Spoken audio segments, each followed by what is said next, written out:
बिस्मिल्लाहिर्रहमानिर्रहीम। स्टूडेंट्स, हमारी ये एक्सरसाइज जा रही है 7.2 और इसमें हम इसके पहले 12 क्वेश्चन जो है वो सॉल्व कर चुके हैं। अब क्वेश्चन नंबर 13 है। इसमें ये देखें कि वो कहता है find the extrema of the radii vectors of the curve. ये हमें कर्व दी गई है, इसका हम एक्सट्रीमा जो है वो फाइंड करना चाहते हैं। तो उसी तरह ही हम फाइंड करेंगे। सबसे पहले हम देखते हैं कि गिवन क्या है, that is equal to c raise to power 4 over r square is equal to a square over sine square theta plus b square over cos square theta. इसको हम 1 कह लेते हैं। अब हम जो है वो इसको डिफ्रेंशिएट कर लें विद रिस्पेक्ट टू थीटा। तो ये क्या आएगा, ये सी रेज़ टू पावर 4 तो कांस्टेंट है, d over d theta of r raise to power -2 बन जाएगा। A square d over d theta of sine theta raise to power -2 आ जाएगा। B square d over d theta of cos theta raise to power -2। यानी कि सबसे पहले हम इनको जो है वो ऊपर ले गए और इनकी नेगेटिव पावर्स हो गई। अब हम जो है वो इसको डिफ्रेंशिएट करते हैं। ये सी रेज़ टू पावर 4 ये बनेगा -2 r raise to power -3 a square -2 sine theta raise to power -3 और साइन का डेरिवेटिव क्या होता है cos theta plus b square ये भी -2 और cos theta raise to power -3 और ये है माइनस साइन थीटा। कॉस का डेरिवेटिव क्या आ गया माइनस साइन थीटा। अच्छा, ये फिर क्या बन जाएगा -2 c raise to power 4 over r cube -2 a square cos theta over sine cube theta. Minus minus plus हो जाएगा 2 b square sine theta over cos of cube theta. अच्छा, अब यहाँ पे मैं अगर ये करूँ कि 2 को कॉमन लेके कैंसिल कर दूँ, 2 को कॉमन लेके कैंसिल कर दूँ तो ये बनेगा C4 over r cube is equal to a square cos theta over sine cube theta minus b square sine theta over cos of cube theta. फिर मैं इसका एलसीएम ले लूँ। अच्छा, ये साथ यहाँ पे गलती हुई स्टूडेंट्स, थीटा साथ d r over d theta भी आना था। ये क्या आ जाएगा d r over d theta, क्योंकि विद रिस्पेक्ट टू थीटा हम डिफ्रेंशिएट कर रहे हैं तो ये साथ क्या आएगा d r over d theta भी आएगा। अच्छा, d r over d theta जो है वो फिर किसके इक्वल आ गया, that is equal to r cube over c raise to power 4। इसका मैं एलसीएम ले लेता हूँ। एलसीएम क्या आएगा sine cube theta cos cube theta, ये बन जाएगा a square cos 4 theta b square sine 4 theta. ठीक जी, तो अब इसको हम जो है वो क्या कह लेते हैं 2 कह लेते हैं। ये हमारे पास क्या है 2 है। अब ये फर्स्ट डेरिवेटिव है, हमने एक्सट्रीम वैल्यूज़ के लिए फ़र्स्ट डेरिवेटिव को 0 के इक्वल पुट करना है। For extreme values put d r over d theta is equal to 0, यानी कि r cube over c raise to power 4 a square cos 4 theta b square sine 4 theta over sine cube theta cos cube theta is equal to क्या आ जाएगा 0 आ जाएगा। तो यहाँ से अगर हम जो है वो मज़ीद इसको सिंप्लीफाई करें, ये भी मल्टीप्लाई होके 0 हो जाएंगे, ये भी किसके इक्वल आ जाएगा 0 के। तो हमारे पास फॉर्म जो है वो स्टूडेंट्स अब क्या बन गई, हमारे पास ये वाली फॉर्म बन जाएगी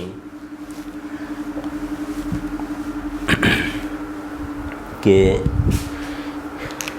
ए square cos 4 theta a square cos 4 theta b square sine 4 theta is equal to 0। इसका मतलब a square cos 4 theta is equal to b square sine 4 theta.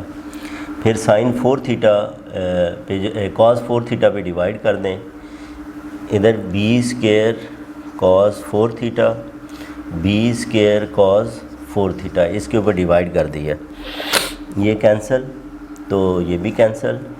A square over b square is equal to sine over sine 4 theta over cos 4 theta, यानी कि हमारे पास tan 4 theta किसके equal आ गया, a square over b square के।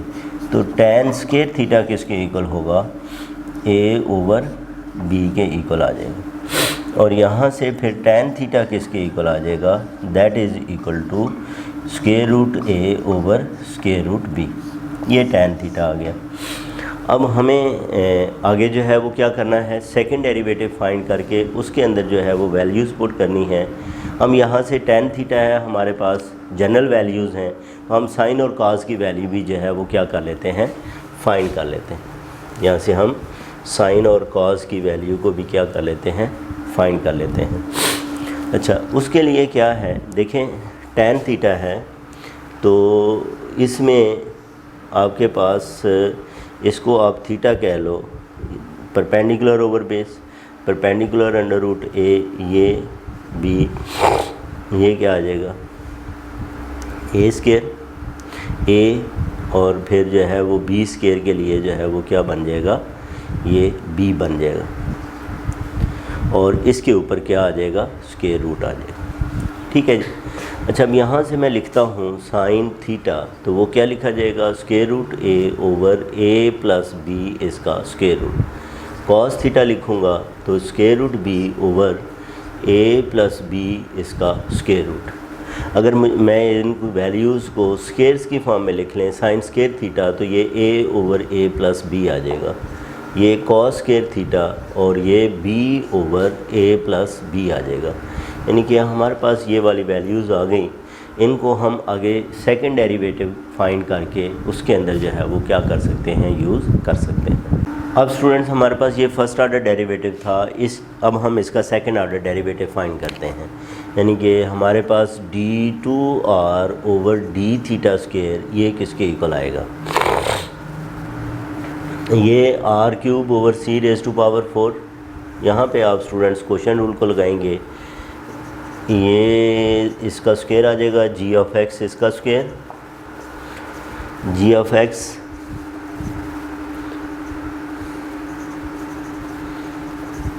Derivative of f of x, इसका derivative ले लें, a square 4 cos cube theta minus sine theta, फिर minus b square 4 sine cube theta cos theta, और इधर प्लस क्या आएगा हमारे पास, एक तो ये आएगा a square cos 4 theta minus b square sine 4 theta, और इसका derivative d over d theta of sine cube theta cos cube theta. इसका हम अभी डेरिवेटिव नहीं फाइंड करते क्योंकि ये टर्म ज़ीरो हो जाती है। अब मैं स्टूडेंट्स क्या करता हूँ, इसके मज़ीद थोड़ा सा सिंप्लीफाई कर लें, या आप जो है वो वैल्यूज़ पुट करना चाहें तो वैल्यूज़ पुट करके जो है वो क्या कर सकते हो, चेक जो है वो किया जा सकता है। अच्छा, इसमें यहाँ पे चलें थोड़ा सा सिंप्लीफाई कर लें तो बेहतर है। इसमें r raise to power 3 over c4 है। अच्छा, अब यहाँ पे देखें, ये हमारे पास आया है sine of cube theta cos cube theta, और इसके बाद ये जो दो टर्म्स हैं इनमें sine theta cos theta common है, एक इनमें साइन थीटा कॉस थीटा जो है वो क्या है, कॉमन है, 4b कॉमन है, और बाकी वैल्यू मैं अब लिख लेता हूँ। बाकी अगर मैं स्टूडेंट्स यहाँ से माइनस को भी कॉमन ले लूँ तो ये अंदर प्लस रह हो जाएगा। अच्छा, अब 4b गया, साइन गया, कॉस गया, तो ये आ जाएगा a square cos square theta plus, और ये आ जाएगा b square sine square theta plus, ये वाली टर्म होगी, ये यहाँ पे आपने कॉपी कर देना है, डिवाइडेड बाय डिवाइडेड बाय क्या है साइन 6 थीटा और कॉस 6 थीटा। इधर भी इसी तरह जो है ये डिवाइड हो जाएगा। अच्छा, अब यहाँ पे देखें कि ये साइन 3 और 1 ये कितना बनता है 4 है, ये भी 4 है, तो ये सारे ये कैंसिल होके इधर क्या रह जाएगा स्क्वायर और इधर भी क्या रह जाएगा स्क्वायर। ये टर्म अब हम जो है वो ये वाली वैल्यू इसके अंदर पुट कर देते हैं या ऊपर वाली वैल्यू पुट कर देते हैं, एक ही बात है। उससे मैंने इसका डेरिवेटिव इसने लिया कि इसको ज़ीरो के इक्वल रख के ही हमने ये वैल्यूज़ निकाली हैं। बेसिकली ये टर्म क्या हो जाती है ज़ीरो हो जाती है। जब ये टर्म ज़ीरो हो गई ये तो वैल्यू पे ज़ीरो होगी, बाकी में हम वैल्यूज़ पुट करके चेक कर लेंगे। तो ये बनेगा r³ c⁻⁴। एक तो इधर -4 बचा, इधर क्या आएगा a² cos² थीटा a²। अब cos² थीटा किसके इक्वल है b/a+b है, b/a+b, और ये हमारे पास a/a+b है। ठीक है, ये टर्म ज़ीरो हो गई डिवाइडेड बाय ये क्या है साइन स्क्वायर a/a+b और ये b/a+b आ गया। ठीक है जी। अब यहाँ पे स्टूडेंट्स जो है वो इसको आप अगर मज़ीद सिंप्लीफाई करना चाहें तो भी कर सकते हैं, अदरवाइज़ इसकी वैल्यू क्या आ रही है नेगेटिव आ रही है। ठीक, अब नेगेटिव का मतलब ये है कि इस sine square theta is equal to a/a+b और इसके ऊपर इसकी वैल्यू क्या रहती है मैक्सिमम रहती है। इसके ऊपर इसकी वैल्यू क्या रहती है स्टूडेंट्स मैक्सिमम रहती है। और वो मैक्सिमम वैल्यू जो है वो फाइंड करने के लिए हम क्या करते हैं sign square theta cos square theta की वैल्यूज़ इधर हम जो है इस फंक्शन के अंदर रिप्लेस कर लेंगे, तो हमारे पास मैक्सिमम वैल्यू जो है वो आ जाएगी आर में।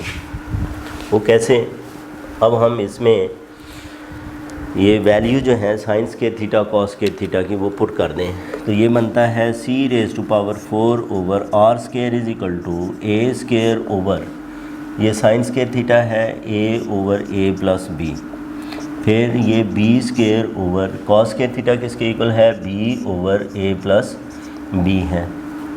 तो यहाँ से आपके पास आ जाएगा a² over a into a+b, इधर आ जाएगा b² over b into a+b। ये इससे कैंसिल और ये इससे कैंसिल, ये a+b जो है वो क्या है कॉमन है, बाकी a+b बचा, यानी कि ये बन गया a+b का whole square c⁻⁴ over r²। फिर हम जो है वो इसको क्या लिख सकते हैं c⁻⁴ over r² is equal to a+b इसका होल स्क्वायर ओवर 1 है। r² ओवर c⁻⁴ क्या होगा 1/a+b इसका होल स्क्वायर। तो r² किसके इक्वल आ जाएगा c⁻⁴ ओवर a+b इसका होल स्क्वायर। तो यहाँ से स्टूडेंट्स r जो कि हम पॉजिटिव लेना है c² ओवर a+b आ जाएगा। तो ये हमारे पास c² ओवर a+b जो है ये वाली value that is the maximum value. ठीक है जी, और यही हमें जो है वो क्या करनी थी फाइंड करनी थी। इसके साथ हमारा ये जो एक्सट्रीमा से रिलेटेड जो है वो मेन क्वेश्चंस थे वो क्या हो गए कंप्लीट हो गए। अगले जो क्वेश्चंस आ रहे हैं स्टूडेंट्स उनमें हमने पॉइंट ऑफ इन्फ्लेक्शन फाइंड करना है। 14 से लेके जो 17 तक क्वेश्चंस हैं उनमें हम क्या फाइंड करेंगे पॉइंट ऑफ इन्फ्लेक्शन को जो है वो फाइंड करेंगे। अपना ख्याल रखें, अल्लाह हाफ़िज़।